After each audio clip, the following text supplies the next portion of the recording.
Enter stage left. Hello, and... Wait, did I read the stage direction? Oh, fuck me, I need to get used to this new format. Anyway, welcome to Natural 9, a show on the internet where I summarize Critical Role and then pretend 9 minutes was an actual attainable goal from the beginning. I'm, as always, Arthur from Natural 9, and did anyone else feel like that was a whole month between episodes? I know it was only a week, but dang. I had to find something else to do last Thursday. Fortunately, there was some sort of dinner I had to attend commemorating something or other. Anyway, this week was full of things that happened in a burning fort. Let's get right into the action. Last time, the party defeated a pit fiend and didn't suffer any casualties. Miracles and magic truly are real, Sayakamiki. The plate of the Dawn Martyr has been retrieved, and the party heads back to Fort Daxio, which isn't looking too good, in that it's being attacked by lizardmen and wyverns. The party arrives at Fort Daxio, and shit is fucked. Vex immediately takes off on her broom and checks that shit out. Lizardmen are kicking ass along with wyverns. Most of the fight's in the courtyard, and some of them are heading their way. Percy takes a shot with bad news because holy shit it's range. Apparently not enough though. The party tells the Asimir kids to get to safety and gives them one of the teleport stones to find them when the smoke clears. The party then says fuck it and rushes into the fight. No sign of dragons so far. As the fight happens, Vex and Laura reveal that they've leveled up. She's now at her 3rd level of rogue and has taken the assassin archetype instead of just being a regular rogue. Taliesin hasn't leveled and got his crit on 19 yet though. Trinket has it though. Be the bear, Taliesin. Percy then takes some poison, Scambo takes a shot with a fireball, vaporizing a lizard man, Vax knives, Percy shoots, Grog axes. They arrive at Daxio after rushing. Grog still doesn't know numbers. You know, it's Thursday. The fight inside the fort has been ongoing, but it still doesn't look like one side is winning. No sign of Ellie or Allie. Do not kill her, Mercer, I swear to God. No sign of non-Daxio soldiers though, so no one from the outside yet.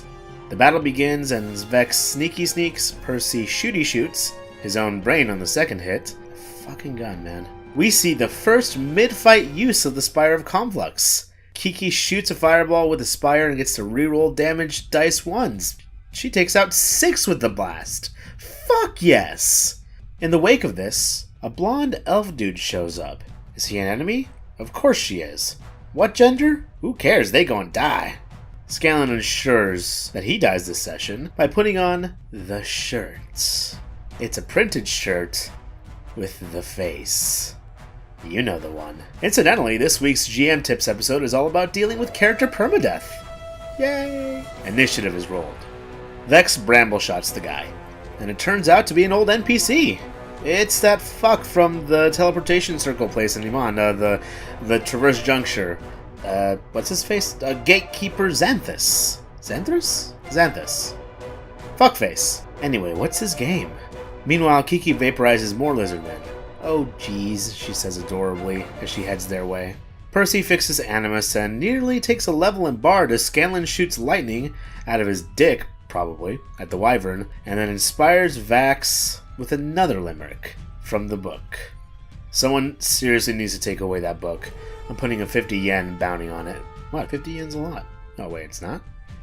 Then why did that song lie to me? He's also running out of inspirations? That's a thing? I didn't know that could happen. Grog murderizes a wyvern, then Vax uses Whisper to catch a ride with Vex. And then, holy shit, it's Thor! Oh, okay, no it isn't. It's a bird. A fire bird. And a big person. A fire giant. It's gonna Mercerize everyone! Fucking hell! Panic settles in. It's fucked. It's all fucked. Except, no it's not. Because Pike! Ashley arrives in the studio.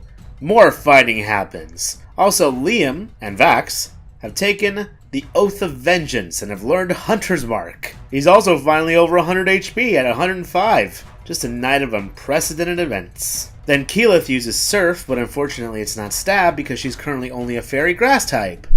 The Giant then uses Rock Throw. Oh, God, I'm sorry guys, I've been playing Pokemon Moon for the last 2 weeks and it's been so good. It's just been so good, you guys. So Percy should really not bother using Animus because it keeps hurting him. It's 2 misfires in a night, and I'm trying not to think of the implications behind something of Ripley's hurting Percy constantly. Bad news also jams because fuck Percy tonight, apparently. He says fuck it and runs to a trebuchet ready to use it. Because that gun can't jam. Probably. Trebuchets can't jam, right? Scanlan then uses Bigby's hand at a high level because he can't do it any other way, dealing a fuck ton of damage, both physical and emotional, as the hand flips the giant off. Unfortunately, Xanthus manages to convince Vex to walk off a ledge, using Dominate Person. She's totally herself after the command, though, and flies on her broom. He says fuck it and tells her to attack her friends. Pike heals, Grog smashes, Taliesin and Sam argue over spells IRL. Vex attacks Grog. Fun. Vax vows enmity to the giant, and Kiki blasts using lightning and goes elemental. The fire giantess starts hitting on Grog by actually hitting him with her maul. It's not pretty. Percy continues to have a bad day as he fails to move the trebuchet and then takes an attack of opportunity from Burbkun, but at least he manages to fix the gun that kills him when it fails. Step on me, Science John. Scanlan misses with Bigby. Xanthus is still a dick. I think it's Xanthus, actually. Anyway, he casts Fireball. Pike manages to set the trebuchet for Percy because she's a monster. Hell yeah. The Rock then takes shots at Pike because she's a nice person and it hates that kind of people. More attacks, and Scambo takes some stinging, even after he sings that he don't wanna die. Hey, I never said I had a good singing voice. He manages to save on the concentration check with 50 natural 20s or some shit, thanks to Warcaster. Vex then tries to lawyer her way into attacking Xanthus. I mean, he is her friend. And he did say to attack her friends. No? No attacks on him? Well, we tried. Grog takes the brunt of her wrath, and then Vax attacks his sister to save her from the thing. Which unfortunately didn't. Woo!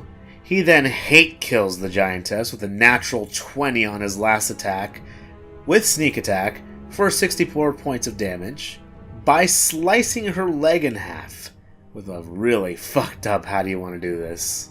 Kiki goes for the wyverns, and heals herself using a little used ability of the Circle of the Moon Druid Persuasion.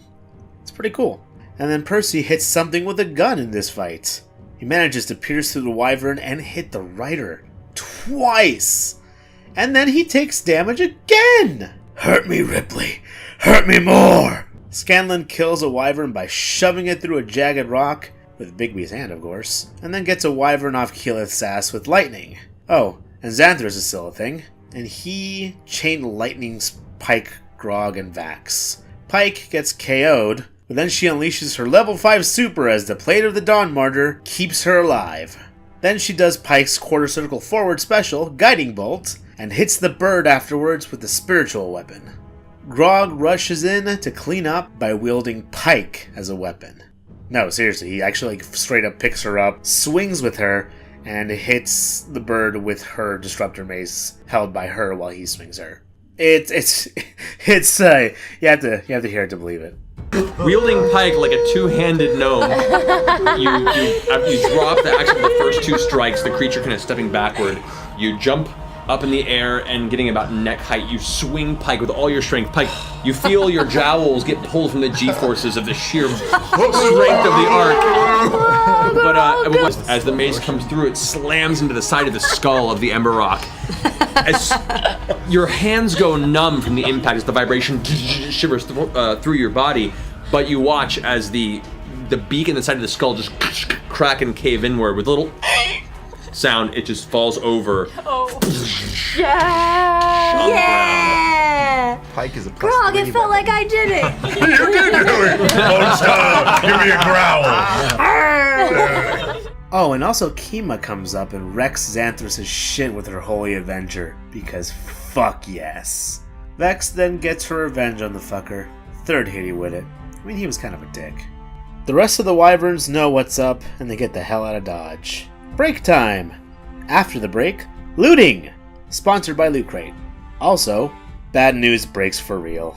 Animus is fine though, because of course the evil gun works. Ellie and Kima are cool, some of the crew is fine, there's a lot of dead people. Allura had been kind to Xanthrus, who had just shown up randomly, and she let him in, meeting with him privately. Kima then takes them to Allura, who is thankfully alive, but very much shaken and apparently feeble-minded. Pike burns her 7th level to greater restoration her and remove the spell. Thanks, Sarenrae. Allura is fine once again and hugs the heck out of Pike, and then Kima hugs the heck out of Allura and kisses her. Is it canon? It's probably canon, but now's not the time to talk about that. It's canon, just so you know, it's canon. Allura then informs about events. Singorn's back and the armies are heading their way. Kima's a total little soon-soon to Allura. Xanthrus' dead body is picked up for the purposes of speaking with the dead. But they need to convince him to speak. Sam takes a page out of Teddy's book by attempting to reopen the Midnight Channel quiz show, but that idea gets vetoed. Pike attempts to be nice. Question 1. Has Raishan visited Thordak? Nope. Question 2. How did they know that they were in Daxio? Scouting parties saw Vox Machina at Daxio. Remember when Vex failed perception check while scouting before they left? Now we know what she failed to perceive. Question 3. Any secret passages into Iman? The Traverse Junction and the Clasps Tunnels. One of those they ain't gonna get into. Question 4. Who in the city still resists Thordak? There are some scattered groups, but one underground group survives even after attempting to smoke them out. Question 5. Does Thordak fear anything? Thordak has no fear. Thordak rules all. Basically, he's a sniveling patsy bitch. Vax drags him away to do his day job of overseeing the pyres for all the bodies. Vex finds the twins and takes them back to the fort. Allura offers to bamf them to Whitestone, but they decline because it's probably a dick move. Xanthrus is confirmed to be the one to do the thing to Allie, and apparently it was too much for him to cast. It was a wand. Fucking wands. Info is disseminated. The battle wasn't to destroy, just to test how things were going at Daxio. The group discusses next moves. Whitestone is brought back into the conversation. Keyleth is convinced that Vox Machina is the magnet for all this evil. Ultimately, they choose to sleep at the fort and they go to Whitestone in the morning. Nothing goes bad. Keyleth bamps them to Whitestone, which is fine, apparently on high alert. Cass is still a tsundere, and Vex doesn't know her new kids' names. They all head to the Ziggurat, and the new situation room is fine. But as Rai can't maintain her form in the anti-magic field, she's a full dragon. But Assume's alive! The real one this time, too. How about that? Apparently, Brom Goldhand, who was dead up until right now, is also still alive. Badly scarred, though. Tales are traded. Assume's been working with Spiraling Shen of the Clasp to hide people underground.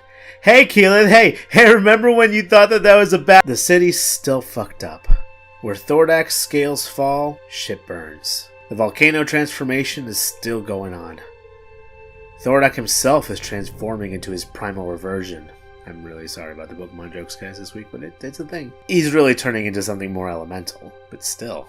Primal Thordak, y'all. Brom's been leading the strike force with stealthy attacks. The Alabaster Lyceums sworn their loyalty to Thordak, so no cool items for Vox Machina. Apparently, Thordak's going crazy. He has an underground pit that Brom's managed to sneak into. Something is being built by the Red Dragon, something more dear to him than the city.